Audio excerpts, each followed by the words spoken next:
साथियों नमस्कार। उत्तर प्रदेश के विधानसभा के 9 सीटों पर जो है उपचुनाव होना है और ऐसे में भारतीय जनता पार्टी की ओर से कमान जो है सीएम योगी आदित्यनाथ ने संभाल रखी है। वहीं दूसरी तरफ इन 9 सीटों पर जो है कांग्रेस और समाजवादी पार्टी के बीच में जो है सीटों के बंटवारे को लेकर के तालमेल नहीं बैठ पा रहा था। लेकिन बताया ये जा रहा है कि कल रात में जो है राहुल गांधी और अखिलेश यादव के बीच में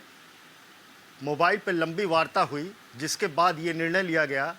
कि 9 सीट पे समाजवादी पार्टी अपने सिंबल पे चुनाव लड़ेगी और इंडिया गठबंधन उसका पूरा समर्थन करेगी। यानी अब आप समझ सकते हैं कि राहुल गांधी और अखिलेश यादव ने एक बार फिर से भारतीय जनता पार्टी को टक्कर देने के लिए अपनी रणनीति बना ली है। ऐसे में आनन फानन में आज जो है भारतीय जनता पार्टी ने अपने 7 सीटों पे उम्मीदवारों को खड़ा कर दिया और उसकी लिस्ट जो है जारी कर दी। लेकिन ऐसे में एक सवाल उठता है कि कांग्रेस आखिर 9 सीटों पे जो दावा कर रही थी कि करीब 5 सीटें जो है उनको मिलनी चाहिए, वहीं 6 सीट पे जो है उम्मीदवारों की घोषणा अखिलेश यादव पहले ही कर देते हैं। तो ऐसे में जो राहुल गांधी और अखिलेश यादव के बीच में एक सामंजस्य नहीं बन पा रहा था, लेकिन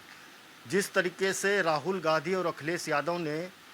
मिल करके लोकसभा चुनाव में जो है ये कह सकते हैं कि भारतीय जनता पार्टी को नाके चने चबवा दिया था, उसका परिणाम देखने को मिला कि 37 सीटों पे जो है समाजवादी पार्टी ने जो है उत्तर प्रदेश के अंदर जीत हासिल की और हिंदुत्व का नारा देते हुए जहां अयोध्या के राम मंदिर को जो है भारतीय जनता पार्टी ने मुद्दा बनाया था, उसी अयोध्या का जो है भारतीय जनता पार्टी हार जाती है। ऐसे में भारतीय जनता पार्टी की साख जो है इस उत्तर प्रदेश के विधानसभा के उपचुनाव में लगी हुई है। बताया ये जा रहा है कि सीएम योगी आदित्यनाथ अंदरूनी तौर पे इन पूरी 9 सीटों की कमान संभाल रहे हैं और ताबड़तोड़ रैलियां जो है उनकी इन 9 सीटों पर होगी। लेकिन सबसे बड़ा जो एक गणित की जो बात किया जा रहा है, जिस तरीके से निषाद पार्टी जो है एनडीए गठबंधन में अपनी सीटों की लगातार मांग कर रहा था, तो भारतीय जनता पार्टी ने जो है निषाद पार्टी को भी दरकिनार कर दिया। वहीं ओम प्रकाश राजभर का भी बयान आता है कि हमने किसी सीट की डिमांड जो है भारतीय जनता पार्टी के किसी भी नेता से नहीं किया है। ऐसे में राहुल गांधी का कांग्रेस का कोई भी उम्मीदवार इस उपचुनाव में न खड़ा करना, ये एक बहुत बड़ा सवालिया निशान जो है भारतीय जनता पार्टी के लिए खड़ा कर रहा है कि क्या राहुल गांधी ये चाहते हैं कि जिस तरीके से महाराष्ट्र का भी चुनाव चल रहा है और महाराष्ट्र में वो कहीं से भी जो है कमज़ोर नहीं होना चाहते हैं, लेकिन वो ये भी नहीं चाहते हैं कि यूपी के अंदर जो है भारतीय जनता पार्टी की जीत हो। जिन 9 सीटों पे चुनाव होना है उसके बारे में आपको बताते हैं। फूलपुर, गाजियाबाद, मझवा, खैर, मीरापुर, सीसामऊ, कटेहरी, करहल और कुंदरकी सीट पे जो है 13 नवंबर को जो है यहाँ पे वोटिंग होना है। मिल्कीपुर की सीट के जो चुनाव वहाँ पे होना था, वो टेक्निकल कारणों की वजह से जो है वहाँ मिल्कीपुर के जो है चुनाव को जो है रोक दिया गया है कोर्ट के आदेश के बाद। लेकिन इन 9 सीटों पे जो चुनाव होना है, उपचुनाव 13 नवंबर को होना है, ये बताया ये जा रहा है कि जो 2027 का ये सेमीफाइनल है। क्योंकि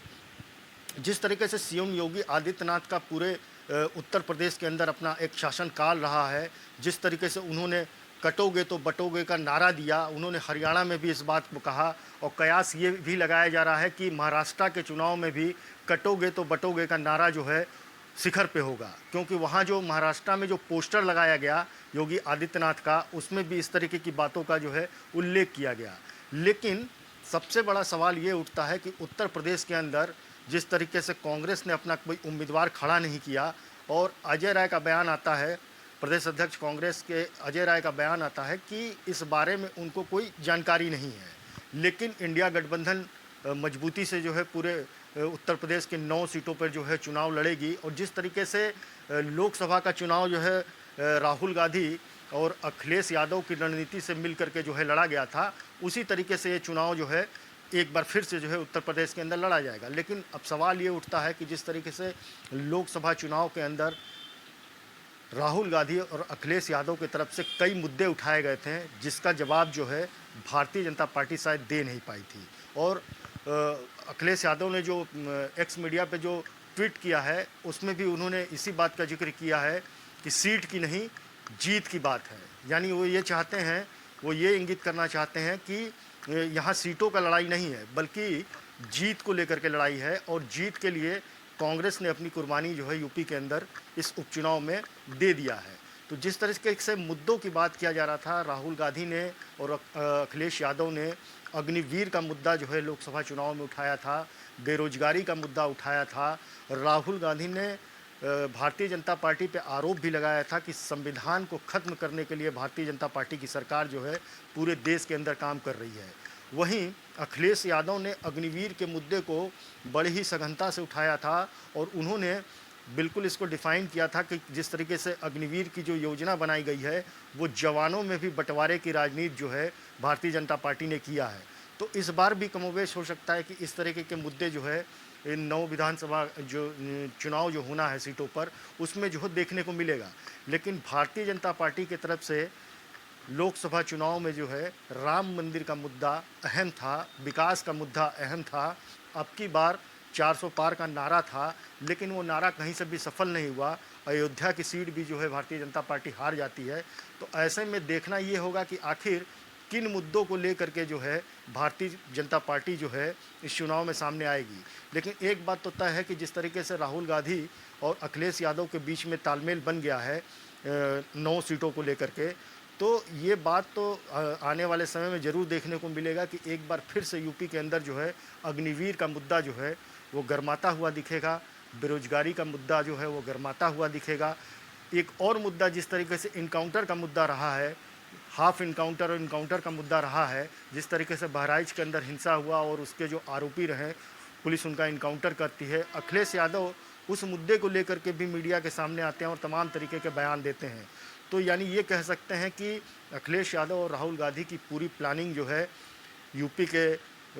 विधानसभा सीटों पे जो उपचुनाव होना है उसको लेकर के वो पूरी तरीके से तैयारी कर चुके हैं। और राहुल गांधी ये चाहते हैं कि महाराष्ट्र के चुनाव में जो है कंधे से कंधा मिला करके जो है अखिलेश यादव उनका साथ दे और कांग्रेस का पूरा फोकस जो है वो महाराष्ट्र के ऊपर हो। जो सीटों के बंटवारे की बात चल रही थी महाविकास अघाड़ी की, वो 85 सीटों का जो है बताया जा रहा है, सूत्रों के अनुसार बताया जा रहा है कि वो लोग आपसी समझौते के तहत महाविकास अघाड़ी ने जो है ये तय कर लिया है कि 85 सीटों पे जो है कांग्रेस लड़ेगी, 85 सीटों पे जो है उद्धव का गुट लड़ेगा और शरद पवार जी की पार्टी जो है 85 सीटों पे लड़ेगी। तो इस तरीके की बातें जो है सूत्रों की तरफ से आ रही हैं। लेकिन वहीं अगर बात किया जाए महाराष्ट्र के अंदर के चुनाव की, तो महाराष्ट्र के अंदर भारतीय जनता पार्टी ने जिस तरीके से शिंदे गुट के साथ तालमेल अपना मिलाया हुआ है और तमाम शिंदे सरकार की जो योजनाएं रही हैं वहाँ पे, वो कहीं ना कहीं ये कह सकते हैं कि जो महायुति की जो सरकार रही है उसके फेवर में जाते हुई दिख रही है। लेकिन वहीं जो है भारतीय जनता पार्टी जो है यूपी के उपचुनाव में जो है फंसती हुई दिखाई दे रही है, क्योंकि कांग्रेस ने अपने उम्मीदवारों को 9 सीट में से किसी सीट पे खड़ा करने से मना कर दिया है और समाजवादी पार्टी के सिंबल पे ही सारे कैंडिडेट चुनाव लड़ेंगे। और अखिलेश यादव और राहुल गांधी का ये कहना है कि ये जो भी कैंडिडेट होंगे वो इंडिया गठबंधन के कैंडिडेट होंगे। जिस तरीके से लोकसभा चुनाव में करारी टक्कर जो है भारतीय जनता पार्टी को दिया गया था, ठीक वैसा ही टक्कर जो है यूपी के इस चुनाव में भी जो है देखने को मिलेगा। साथियों, हमारा वीडियो अगर आपको पसंद आया होगा तो इसको लाइक करिएगा, शेयर करिएगा और चैनल को सब्सक्राइब भी करिएगा। नमस्कार।